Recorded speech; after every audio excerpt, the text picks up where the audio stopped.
Final community, welcome back. Got another update for you guys. Some thrift finds, record store finds. We'll get right into it. Hope everybody's doing well out there. Weather is finally starting to improve here. I have a feeling there's going to be some outdoor videos on the horizon. It's almost there. Can feel it. Getting into some thrift finds first off. First three were all from one store. Actually, the same one where I found that Latin one last time, the Aussie Torrens. One I don't pop in often, but once in a while find something there. The first one was the Manhattan Transfer, Jukin, featuring Gene Pastelli. This was the debut album by them. It's an early incarnation of the group. I think only one member carried on to the more well-known 70s and 80s commercially successful phase. This was originally recorded in 1969, 1970-ish. This is a 1975 reissue. Is still in shrink, pretty much near mint condition.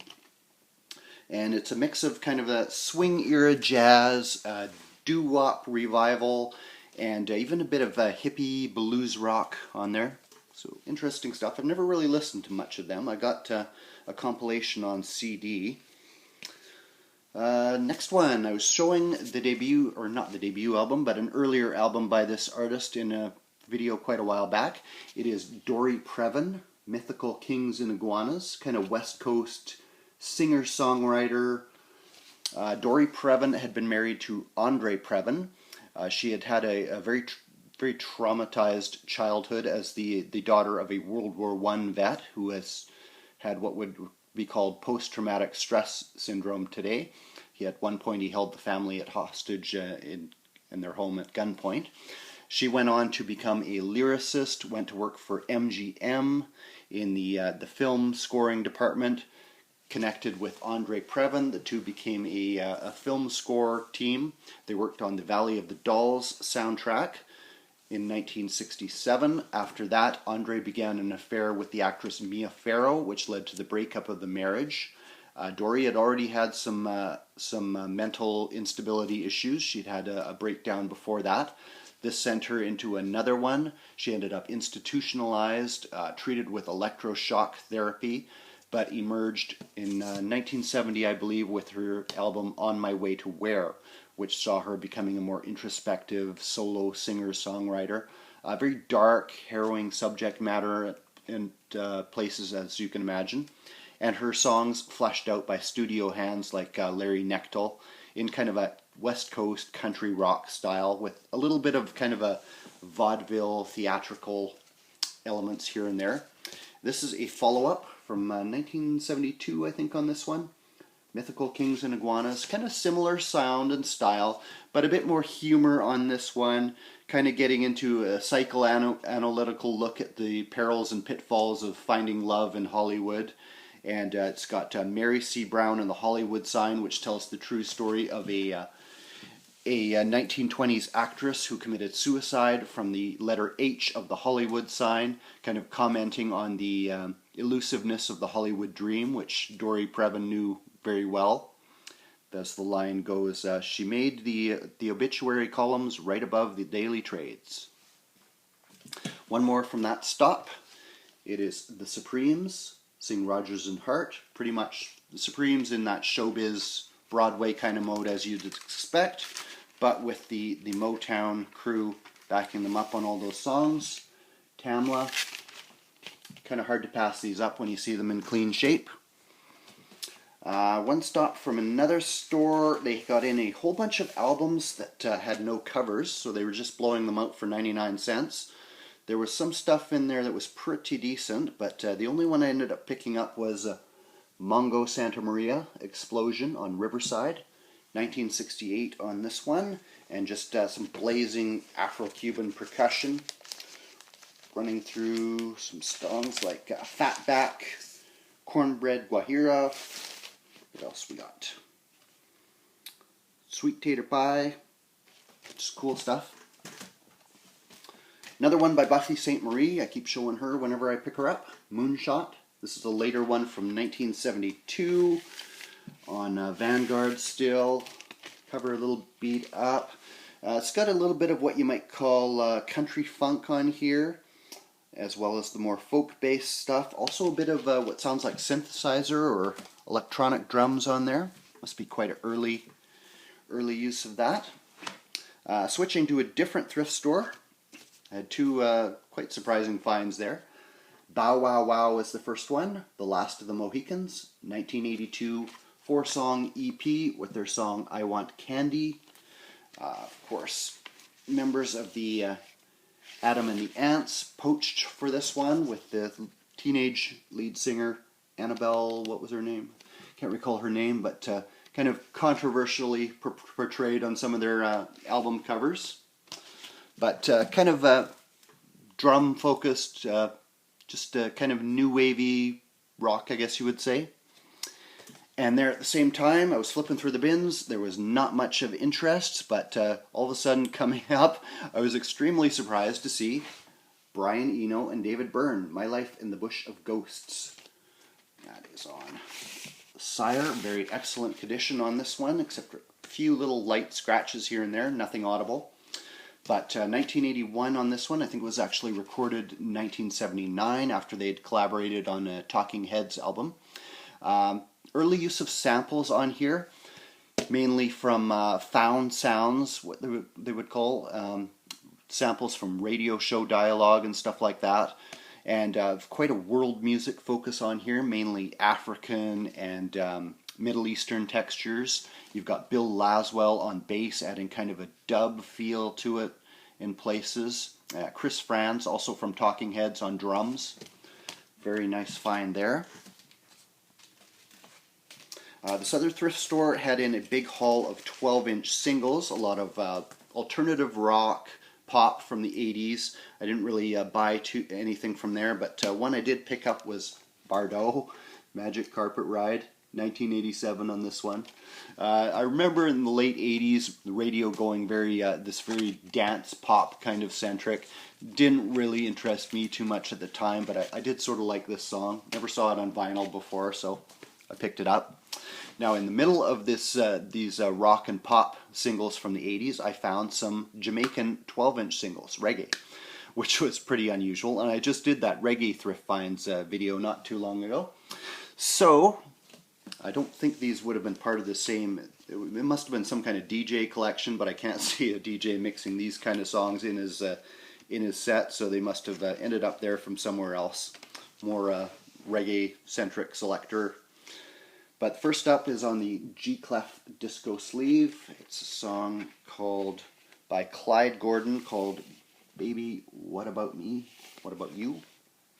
Kind of a lover's rock song on the Rock House label. 80s, I guess, on that one. Couldn't find too much information on it. Okay tune, nothing really too special. The next one came on the Creative Sounds disco sleeve, different label, I think. It's a Canadian pressing by Leroy Sibbles, who was the lead singer of the Heptones, a very legendary name in reggae. It's his solo song called Come Touch Me on the Micron label, Canadian pressing. Digital kind of dance hall style on there. I did have this one in my collection already. It's signed by a previous owner, King something or other looks like. I can't quite read it. But very excellent condition on that one. Couldn't very well leave it behind, even though I did have that one before. And in many ways, the pick of these finds was one on the Abscissa label, which is it's got some labels over the song title talking about what rhythm track it's on. Actually, the labels are wrong. But it's a tune by Jamaican DJ The Lone Ranger, who had recorded for Studio One. It's called Tribute to All Mothers, and it's actually on the Hold On to What You Got rhythm, which was later used for a song by Dennis Brown by that name. Very excellent DJ version cut on that rhythm. Another one, another Canadian pressing, late 80s digital dance hall kind of thing. Quite excellent condition on this one. It's on the Bun Gem label, signed again. That's short for Bunny Gemini, the producer. The first side is Tristan Palma, well-known dance hall singer, with Lady Junie doing Rock With Me, which incorporates elements of that R&B song Let the Good Times Roll. And the B-side is a DJ called Super Black doing Hole in the Roof, which I I think I kind of prefer the B side to the A side on that one.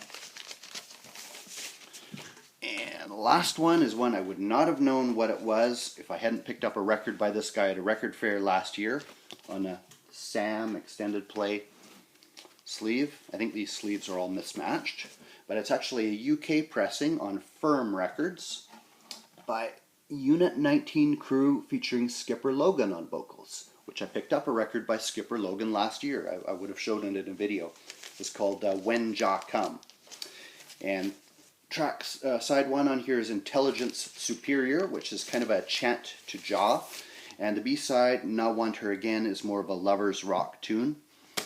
So Skipper Logan, he's had one of his songs reissued recently under the name Ras Eigen, more Rasta friendly. It would have the name, the words, the low in his name Logan would have had kind of a derogatory connotation, so he would have changed it to Ras Eigen with a more upward-looking intent.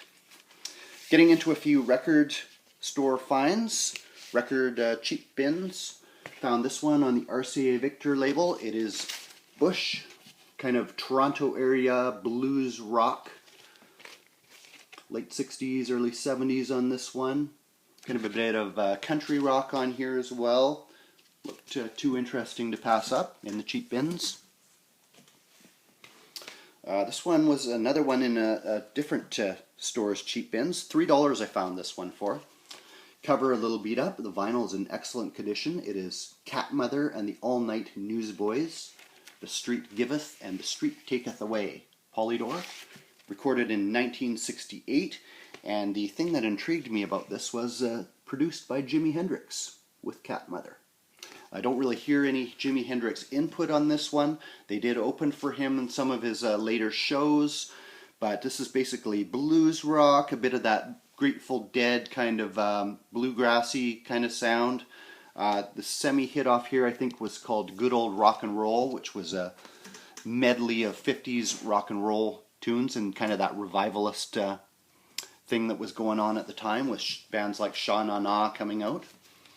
Next one was one I was very shocked to find again in the cheap bins of a different store. $3 I got this one for as well. The debut by Spirit on Columbia 2i. I was expecting this one to be completely hammered for the price, but it's actually very, very decent. Couple of fine scratches, a little bit of surface noise here and there, but other than that, perfectly acceptable for my standards. I would have been over the moon to find this for that price in a thrift store or something. So mix of jazz and psychedelic rock on here. Very excellent album if you don't know it. I did have this already on a twofer reissue with one of their later albums from that I found in a thrift store a few years ago, but I really wanted it for that striking cover art. Last couple of finds here. I found this one on the cheap bins. Bloodstone, Riddle of the Sphinx, 1974. A soul group, also with a bit of that early 70s funk rock thing like Black Merda going on. They were actually from Kansas City, had a hit with Natural High, which I showed the single of that in my singles haul video from last summer. That's the only piece I had by them.